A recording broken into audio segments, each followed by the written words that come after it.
Okay so hi everyone, I welcome to everyone ZP single classes. और हम आज चलेंगे और आगे बढ़ेंगे। और इसके पहले हमने आपको बहुत सारी चीज़ें पढ़ा दिया था ना, और हम आज पढ़ेंगे टेंस का एक पास्ट में बात करेंगे। हम अब किस बात करेंगे? पास्ट में।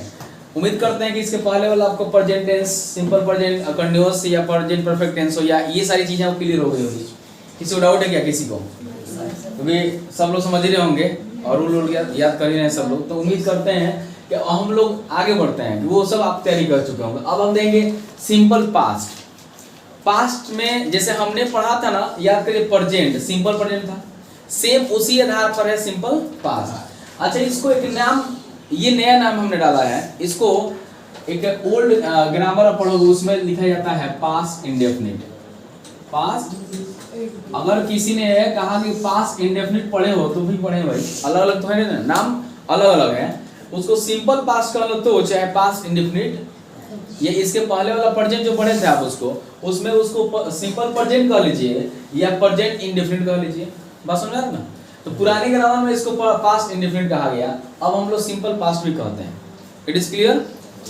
चलिए, तो आखिर सिंपल पास्ट देखो, बता दें कि अंग्रेजी व्याकरण में, ग्रामर में अगर हम बात करते हैं टेंस में, तो सिंपल पास्ट टेंस का जो योगदान है काफी इंपॉर्टेंट रहा है, बहुत इंपॉर्टेंट। और इसके पर बहुत सारे सेंटेंसेस हम यूज करते हैं, काफी यूज करते हैं।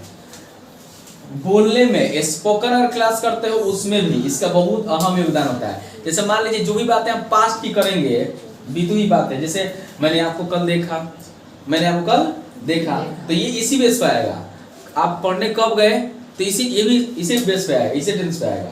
मतलब ऐसे सेंटेंस हैं, जैसे मैं दिल्ली गया, मैं दिल्ली गया, उसने यहाँ पर, वो यहाँ पर आया, मैंने खूब खाना खाया, है कि नहीं? इस तरह से इस संदेश जो भी आते हैं ना, सभी इसी बेस पे आते हैं। लेकिन बात है, रूल तो बिल्कुल इसका छोटा है, रूल बहुत बड़ा नहीं है। याद करिए, आप सिंपल प्रेजेंट में सब्जेक्ट के बाद V1 और V5 यूज कर रहे थे, याद है ना?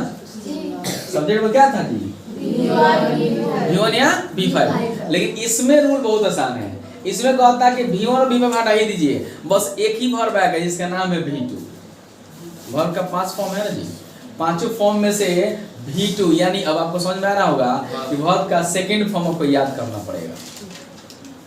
अगर वर्ब का सेकंड फॉर्म नहीं याद है तो फिर कंफ्यूजन में हो जाओगे आपको बनाने में समस्या आएगी।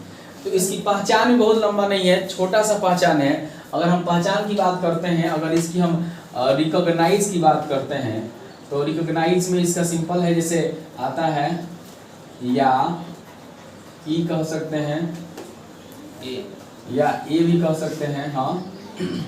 और आता है, जैसे उसमें ताहे ती आ रहा था, याद आ रहा है आपको?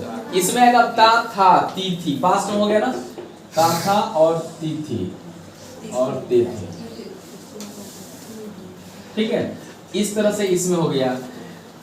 या एक और आपको बताया गया था, उच्चारण करने पर आ आए, याद आ रहा है आपको? उच्चारण करने पर, हाँ, तो उस तरह से भी सेंटेंस में आते हैं। रूल देखिए कितना छोटा सा रूल है।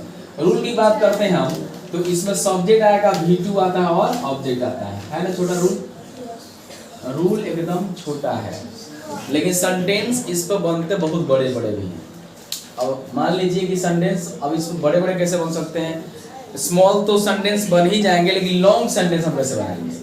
अब इस पर हम बेसिक आप कुछ आज क्लियर कर देते हैं कि अगर हम सब्जेक्ट और V2 और ऑब्जेक्ट की बात करते हैं, मैंने पहले भी कहा कि अगर V2 अगर आपको याद नहीं होगा तो समस्या आपके साथ आएगी। इसीलिए ईमानदारी से आज अभी जब घर जाएंगे आप, तो जब पढ़ने बैठे आप इवनिंग टाइम में, तो प्रयास करें कि V2 अब जितना हो सके याद कर लें, ठीक है ना?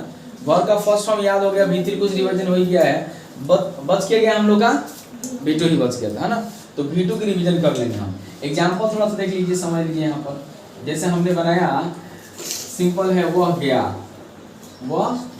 बस इतनी ही सेंटेंस है। अब हम क्या कर रहे हैं, हम ये बात बता रहे हैं कि जो जानने की प्रोसेस है, वो एक्शन बात क्या हुई है, बीत चुकी है, खत्म हो गया ना, वो गया। कुछ देर पहले की बात कर रहे, वो गया, बोलते ना, वो है कि नहीं है? तो नहीं है, वो चला गया, मतलब वो अपने घर चला गया, जहां भी जाना था वो चला गया। तो क्या हुआ, वर्क जगह काम जो है क्या है, वो बीत चुका है। काम क्या हुआ, बीत चुका है। तो वह गया, तो वो तो इंग्लिश हमको पता ही है। एक और प्लस पॉइंट है आप लोगों के लिए, हमने अभी V1 V5 यूज कर रहे थे, हैव यूज कर रहे थे, इज एमआर यूज कर रहे थे, तो अलग सब्जेक्ट के साथ अलग अलग यूज कर रहे थे। लेकिन अब इसमें है कि ही, यहाँ सब्जेक्ट कोई भी आए सबके साथ कौन रहेंगे, V2 का ही यूज करना है। यहाँ पर दो ऐसे वर्ब आए नहीं है कि हम अलग अलग यूज करेंगे, सेम वर्ब है, तो हम ही के बाद जो यूज करें गया। अब गया का मतलब क्या, जाने वाला, गो है ना, मतलब गो, गया मतलब गो है ना, और गो का V2 होता है वेंट। गो का V2 क्या होता है, वह गया। अच्छा अब थोड़ा सा बड़ा करके दिखाते चलते, देखिए वह गया तो बात समझ आ गया। अब हम कह रहे हैं वह बाजार गया, एक ऑब्जेक्ट आ गया ना इसमें।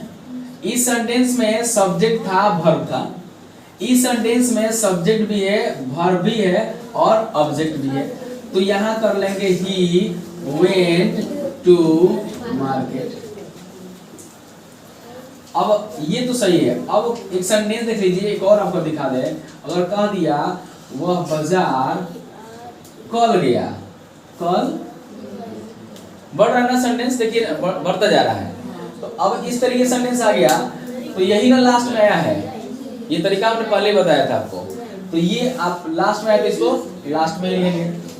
तो यहाँ देखते हैं ही, आ गया तो क्या वेंट, और टू होगा मार्केट भी होगा। अब थोड़ा ध्यान देंगे, टुमारो, हाँ आपको कल के लिए इंग्लिश दो होते हैं, आने वाला कल टुमारो, आने वाला कल टुमारो, और जो कल बीत चुका है उसके लिए यूज करते हैं यस्टरडे। क्या यूज करते हैं, यस्टरडे। सो यहाँ हम लोग यूज करेंगे यस्टरडे, क्योंकि ये जो कल है अब हमारे जीवन फिर से आने वाला नहीं है। तो जो कल आपके जीवन से निकल चुका है उसके लिए इंग्लिश होता है यस्टरडे, है ना। और जो अभी आने वाला है उसके लिए हम यूज करते हैं क्या, ये वाला टुमारो। टुमारो मींस आने वाला कल, और यस्टरडे मींस बीता हुआ कल। तो इस तरीके से इस बेस में और भी सेंटेंस बना सकते हैं आप। जैसे मान लीजिए हमने कहा कि हम लोग खाना खा लिए, हम लोग खाना खा लिए। कैसे बनाओगे, हम लोग खाना खा लिए, ये काम बताएंगे, बताओ आप। हम लोग खाना खा लिए कैसे बनाओगे, हम लोग खाना खा लिए। अब लोग खाना खाने में कि वर्ड आता है, वो खाना खाने का इंग्लिश क्या होता है, इटेन, इटेन लगा होगा, भीतरी हो गया। ईट का V2 क्या होता है, ईट होता है, एट होता है, इसको एट पढ़ता है, eat ate eaten, we ate food, we ate food, है ना, हम लोग खाना खा लिए। अब देखिए वी एट फूड। अब अगर आपको ATE स्पेलिंग देख लीजिए, अगर नहीं समझ में आ गया तो थोड़ा सा इसको क्लियर करेंगे। V2 इसलिए मैंने कहा कि आपको याद करना पड़ेगा, समझ रहे ना। अच्छा अच्छा मान लीजिए हमें बनाना हो, कुछ लड़के बाजार गए, कुछ लड़के बाजार गए, तो some boys went to market, some boys went to market। मैंने ताजमहल देखा, देखो उसमें आ रहा था कि मैंने ताजमहल देखा है, समझना, यही अंतर है। हम लोगों ने ताजमहल देखा है, यानी कि हम लोगों ने ताजमहल देखा है अगर आ गया तो प्रेजेंट परफेक्ट टेंस, तो उसमें बनाना था कि we have seen the Taj Mahal, we have seen the Taj Mahal. लेकिन अगर हम बात करें कि हमने ताजमहल, हम लोगों ने ताजमहल देखा, हम लोगों ने ताजमहल देखा, यानी देखने की बात बीत तो गई है। तो we saw the ताजमहल, सी का बेटू क्या, सा, we saw the ताजमहल, ये वाला शा, सी शा सिन, सी शा सिन, तो we saw the ताजमहल। देख रहे हैं, लड़कों ने एक चिड़िया पकड़ा, लड़कों ने एक चिड़िया पकड़ा, तो लड़कों ने तो बॉयज प्लूरल करोगे ना, तो लड़कों ने तो बॉयज हो गया। अब पकड़ना के इंग्लिश क्या यूज करोगे, कैच। तो कैच का V2 जो होता है कैच्ड होता है, कैच्ड, या ठीक है। तो करेंगे हम उसको बनाएंगे